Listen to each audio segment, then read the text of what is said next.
Good morning, everyone. Respected Chair. As the topic of the session goes, pillars of e-governance in Maharashtra. And I'm here to share some of my experiences with various projects of e-governance which have been listed here since this morning.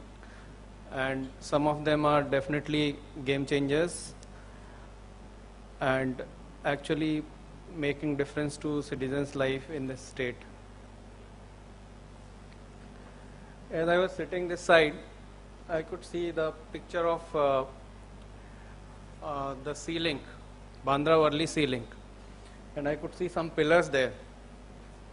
And that is what started make me think, what are the pillars of e-governance in Maharashtra?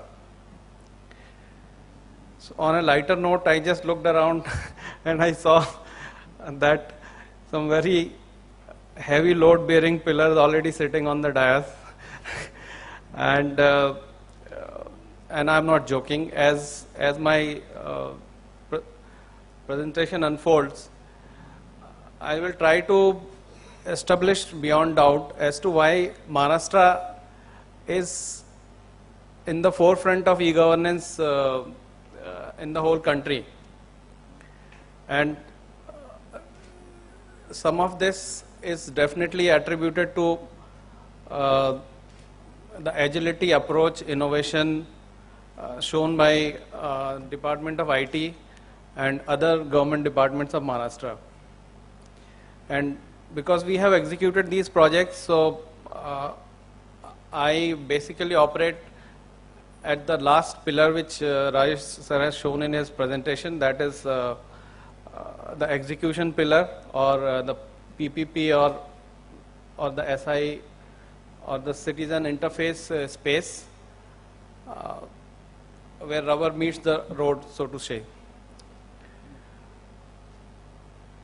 Let me take up projects one by one. And just the other day I was visiting one of our UID centers in Bombay, in Bandra, and I saw Government of Karnataka team visiting there, and just tried to interact, and I was just amazed to hear out that people are now, these stories of success of e-governance in Maharashtra are just not confined to the boundaries of the state. Now they have been going out of the state, and people are noticing, and they are trying to understand as to what is so differently being done here, that the e-governance rollout is really making a difference vis-a-vis other states. So it was a Karnataka DIT team trying to figure out as to what is the approach towards UID, which has made Maharashtra as #1 in the country in terms of enrollments. And Maharashtra is already touching about 6 crores, out of which bit of a sales pitch my company has done. Now we will be touching about 1 crore enrollments in Maharashtra. And I'm sure, have you guys done UID enrollment somewhere in Maharashtra in past 4-5 months? Anyone? So if you have gone to, the other day, like about 5-6 months back, I was sitting with Rajesh sir, and the discussion was, it was becoming extremely difficult to carry out any enrollment in Bombay because of the sheer crowd. You know, like if you put a camp with 4 or 5 machines, which will do something like 500 enrollments in a day, but from 4 o'clock in the morning, there will be a queue of about 5,000 people. So there will be gate crashing, fights, and violence. So it was just not possible to do enrollments. And then it was leading to some malpractices, like the machines going to homes and people charging money. And so my underlying theme, I just want to re-emphasize, is that even while at the policy level, the policies are drawn and frameworks are rolled out, At the execution level, see the agility and innovative approach of various departments, which actually makes these rollouts really successful. And sir told me, can't we do something like mega camp, where we can put more than 25 kits. We will do publicity through media, and you can also have online appointments, sorry. And that is how we started a camp in Bandra with 30 kits, which was like maybe one of the largest enrollment, biometric enrollment camps, not only in India, but in the world. And within 2 days, we hit the bullseye. Third, fourth day, sir himself visited there, and within 2 days, a letter is issued to all the collectors in the urban areas, Nagpur, Pune, Thane, and within 2-3 months, now you see complete smooth enrollments going on in these urban areas where it was totally extremely difficult to, just because of the law and order issue, it was just not possible to carry out any enrollments. And in this camp, we started enrolling. So I said, let's do it from morning 7 o'clock to night 11. There's no problem of in Bombay. And we were enrolling something like 3,000 to 4,000 people in one camp. So now there are about 15 such camps operational in Bombay, Pune, Nagpur. Now the same approach we are requesting to all the district collectors, because the DBT deadlines are so tight, that can we not put a 4-5 machine camp in taluka level and let all the beneficiaries be pooled in there, village by village with the program. And that is how, rather than taking an operator and the kit roam around in the village and wasting his time in transit, if we can optimally utilize that time and let people come and do the enrollment. So sir has approved that, and the speed is, as I said, phenomenal. Just as we were sitting, he just on his iPad wrote a mail to team that let's issue some similar letter. So this was one very interesting, there were many other. This was like when the facilitating environment has been created. I was sitting in a meeting in Rajasthan with CS of the state, and UID team was there trying to convince them to speed up the enrollment process in Rajasthan. And I was surprised to see all those circulars which Rajesh sir has actually issued, which has made this faster enrollment in the country. And Nandan sir just took out a booklet and just gave it to the CS of Rajasthan, stating him that look how Maharashtra is doing it. If you can create these enabling environments in various districts, rather than strangulating it and taking it to processes, approvals, and things like that, I mean, you can easily come to the start enrolling at a very fast speed. And those circulars were like, he issued a circular stating that, see, the challenge was that at district, from the top, he could see that there are, right now there are only 4,000 to 5,000 machines operational in the state. And there are 29,000 gram panchayats. Even if you put one machine in one gram panchayat, you need at least 30,000 machines. So there's no point in like issuing long list and allocating areas and controlling it that way. So he issued a letter to all the district collectors that any agency can operate in any of the locations. They just need to inform the district collectors and let them operate. So that really, I mean, eliminated the delay in approvals, and there used to be, otherwise in district level, there used to be meeting of all the EAs, and areas were allotted. And then when I am allotted some taluka, that is where I don't have operators. Somebody else is allotted another taluka where he doesn't have operators. So that was actually a lot of delaying things he removed. Then if people are there from UID enrollment sector, he actually got us approval that, the supervisor who is UID exam trained and certified, he can actually be a document verifier. So some of these things, and with a very fast speed. It's not like you take 6 months to realize what is going wrong with this project, and then another 2 months to issue these letters.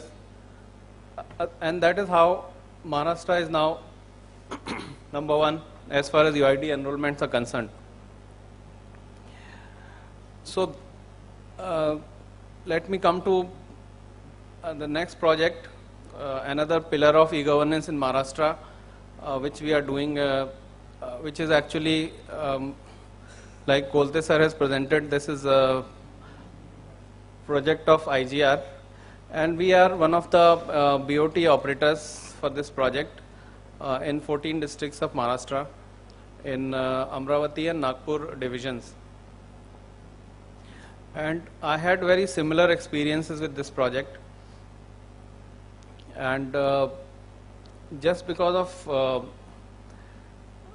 very committed and forceful and very fast and agile approach of the departments of IGR as well as DIT, any kind of bottlenecks or any hurdles during the rollout were quickly removed. And it was a very enriching experience to see that even in government departments, things were being, orders and approvals were being done on emails. Let me share you an experience. And first very interesting thing was that something which can make a real difference between a success and a failure was that very good and real planning has been done before the RFP was floated for this project. And you can see the glimpses in the RFP itself. Every single exigency, user experience, citizen-centric issues, they all were thought through in great detail, and an RFP was brought out. And the specialty of my company is we try to match the intent of the project rather than just talking about just boxes, nuts and bolts. What is the intended outcome of the project? And that outcome is actually outlined in first 2 pages of the RFP, where in the preface they talk about the project and what is being intended to achieve. Sorry to say, but from my private sector friends, not most of us actually look at what is the intention of the government in terms of outcomes. And we just get involved and engrossed into nitty-gritties of sizing, hardware, software, and then temperature, AMC, all those things. We actually, like in IGRS project, if some of you have been to any registration of maybe property sale or mortgage, you must have experienced a sea change in terms of your experience at SRO offices in Maharashtra. You will find a similar experience similar to the new passport offices. And you can come with the previous data entry online. Your time is really reduced. And what we have reached today is only the I-Sarita stage. The moment we reach e-registrations, it will be a different ballgame altogether. Sitting at home, some of the registrations can be done only online. So you need not visit SRO offices. Registrations like mortgage registrations can be done online. In this project, we were midway through the rollout, and the TSP which we have chosen, this is a cloud-based solution designed by NIC. So another, hats off to them. Another agency which is doing wonderful jobs, making rollouts really faster. And the infrastructure where Rajesh sir has spoken, which is already now in place, like SDC and SWAN. So what is required is just you could not have thought about something like this maybe 10 years back. It will take, first you will have to start with setting up data center, then worrying about the connectivity, and then it was a last mile was the last thing. So during midway through the rollout, and our TSP, our 2 Mbps MPLS connectivity provider, the company kind of bank, and they simply raised their hands that they cannot do this project. Now we were midway, half of offices are already rolled out, other half is in the process, and within 2 months we have to complete the rollout. And in 50% of the offices now the transaction is happening on the cloud. And we showed our intent. We spoke to Chokalingam sir and Rajesh Agarwal sir. We said, sir, look, this TSP is gone belly up, but we are ready to go up to the last mile, and we will invest more. They facilitated our connectivity through BSNL, and for faster rollout, they approached right up to the CMD of BSNL board, and everyone was involved, and they made sure that we get connectivity, although we were paying for it. But look at the spirit. I mean, if we would have been left to ourselves, okay, what we can do, you have filled, this is the very common refrain कि आपने पहले tender पढ़ लेना चाहिए था, सब कुछ उसमें, it's all your responsibility, अब या हम क्या करें. But then morning 9:30, I am writing an email to Chokalingam sir, says, sir, this is the situation and all our offices will close. Why don't you let us use the SWAN backbone for some time till BSNL comes up. 10:30, I see he sending a mail to Rajesh sir, and by 11:30 there was an approval. We said whatever are the charges we will pay for that, but our offices will continue to operate. And by next day morning all our offices were operational. Now see, this is how this state is at the forefront. It is not like just by being in the media or just by some hype not supported by action.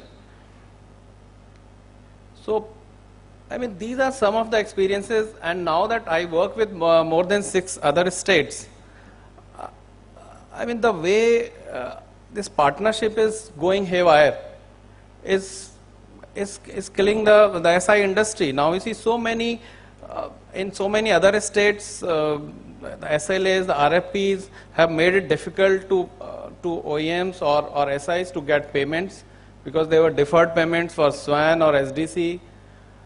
Now, here is a project, IGRS, where IGRS has taken upon himself. They have committed a 30-day payment, and this is committed in the RFP. And I can tell you that for last 6 months, that is being adhered to, and we get 80% of our payment in like 8 days of submitting the bill. Remaining 20% is held up. And when all the SROs certify that this BOT is operating as per the conditions of RFP, that remaining 20% is released. So, and that is how, what is another very interesting outcome? That outcome is the cost of operation to the citizens, right? So what we are getting paid is something like 200 rupees for each registry. Now you see a situation, if these terms and conditions were very, very difficult to implement, then maybe we would have, the lowest guy would have quoted 1,000 rupees. So ultimate sufferer would have been the citizen. Now by facilitating such terms as part of the RFP, I can tell you another example of NPR project, where the whole country's data were to be digitized, and if you read that RFP, I mean, generally it should cost 1 rupee for entry of one person's record in a database, and the lowest bid for that project has been 4 rupees 50 paisa. And if you multiply it with 120 crore population, then you can imagine the cost impact. And why it has happened is, I mean, no price for guessing. The terms are so tough that 40% of the payment is being withheld for next 2 years, which will be paid after enrollments are done and these UID enrollments are completed. Then the data is to be corrected again. Then you will get 40%. So the quote was 4 rupees 50 paisa. So if you try to push the risk towards just the one party, as it has been, it's very amply clear even in World Bank procurement guidelines, then the cost of procurement goes up and because the risk is being shifted to just one party. So this was my second experience. If you want to, like any e-governance project, we judge it through ease of transaction for citizens, the number of transactions, availability. So they are so agile in taking decisions. Then when they realize that, oh, in one single city of SRO office, all SRO offices, like in Nagpur there are 10 offices or 6 offices. They all open at 10, close at 5:30.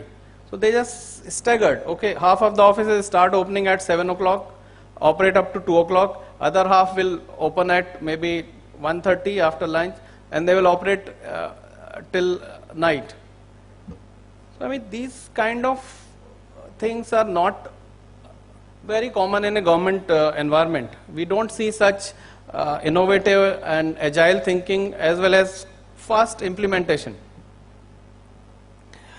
Another like UID project then we did for senior citizens or for differentially abled people. Sir came with an idea that let's have a mobile van. So we started a mobile enrollment van, and now it is doing enrollments of all the blind and other handicapped students in more than 100 schools in Bombay itself. So that is a spirit of the project. I mean, it can be just numbers, but if you don't take care of such issues like having drinking water at your enrollment center or having, like we have, he clearly emphasized that there should not be any queue for senior citizens, pregnant women and physically challenged people at the centers. Now there will be a different experience. The people will start thinking very differently about government projects.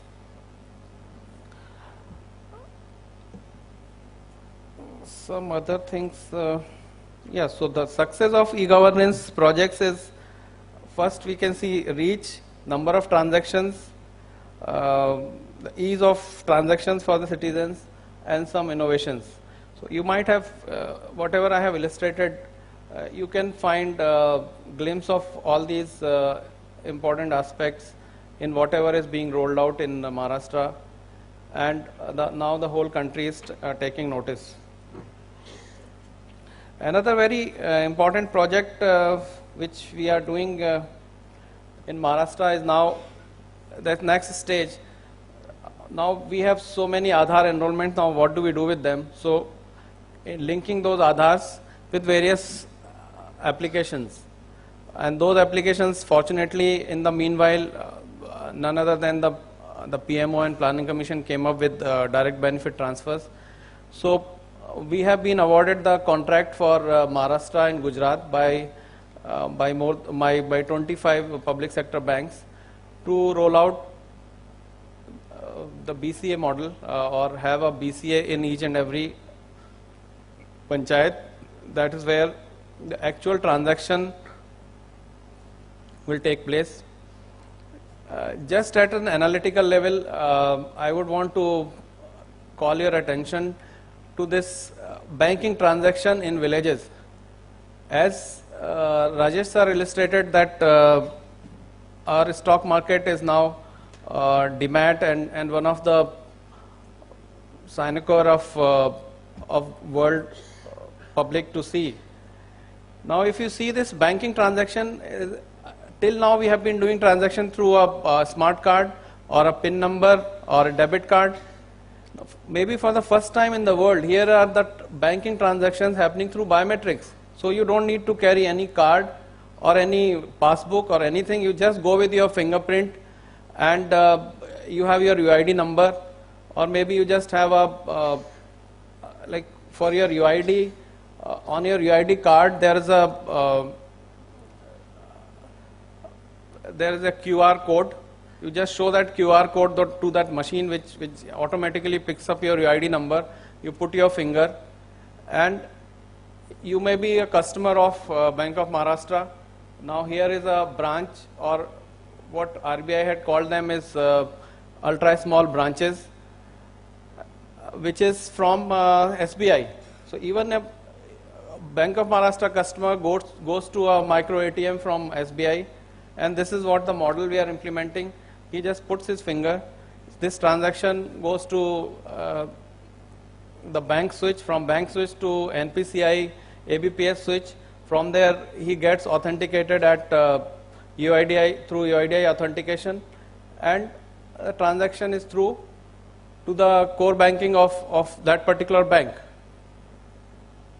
So though it is happening in those rural areas, there is not much of electricity, connectivity is a problem, but the most modern banking is actually happening in those places, and it has already started working out.